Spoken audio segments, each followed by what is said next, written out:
Logan Webb had a terrible opening night, and Aaron Judge had nothing to do with it. In fact, Aaron accounted for 3 of the 7 punch-outs the veteran righty was able to pick up over his 5 innings of work. So let's see what exactly went wrong for the Giants' ace. While Webb retired the Yankees 3 up, 3 down in the top of the first, the makings of a potentially difficult outing was already in the works, if you looked closely enough, due to 2 key things that I'm going to point out. Webb threw 17 pitches in the first, 7 sinkers, 6 changeups, 3 four-seamers, and a cutter. The high sinker and changeup usage for Webb is par for the course, with Webb using them 33.6% and 24.1% of the time in 2025. But what seemed to be missing altogether was his devastating sweeper. The sweeper that Webb threw 26.6% of the time in 2025, thanks to its effectiveness at generating whiffs and ultimately putting away hitters.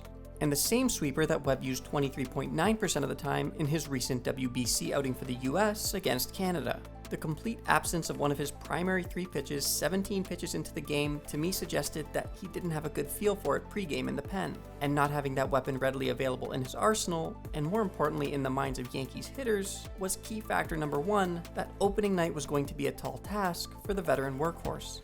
The second factor was that Webb's primary pitch since 2024, his patented sinker, was staying way too up. Not one of the 7 sinkers he threw in the first, including the one he used to strike out Aaron Judge, even caught the middle of the zone, which isn't exactly a good thing for a pitch that typically is the most effective when it's located in the lower half.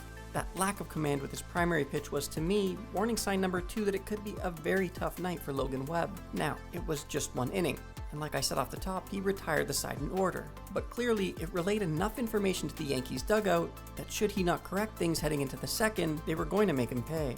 And that's exactly what happened. With sweeper off the table, Webb historically never being the type to over-rely on his four-seamer or cutter, and with the sinker likely only to land in the upper half of the zone, the Yankees could zero in on the change, a reality that became more and more apparent as the second inning rolled along. After getting away with a middle first pitch sinker to Ben Rice, Giancarlo Stanton stayed back to drive a middle-in changeup to center for a single. Webb hit Jazz Chisholm with a 92.5 mph sinker on the first pitch, further cementing to the Yankees that Logan had no command with it, and that hunting the changeup would continue to be their best play. After starting off Caballero with 2 sinkers on opposite sides of the plate, Webb finally threw his first sweeper of the night, a middle-of-the-plate hanger that Jose lined to left at 102.4 mph. A result that seemed to both further scare Logan from using the pitch he already seemed hesitant to turn to, and allowed the Yankees to hunt the changeup even more aggressively. From there, McMahon would hit a single, Wells would hit a single, and Grisham would cash them both with a 391-foot triple, all off of, you guessed it, the changeup. Webb would settle enough to still eat 5 innings for the Giants and would end up throwing 10 sweepers by the end of his 86-pitch outing, but the troubling information he relayed in the first, and the Yankees' ability to exploit it in the second, was more than enough to secure an opening night L for the Giants on Netflix. Why, God, why? For plenty more quick MLB breakdowns like this all season long, hit subscribe. And be sure to watch my recent video ranking all 30 opening day starting pitchers in 2026.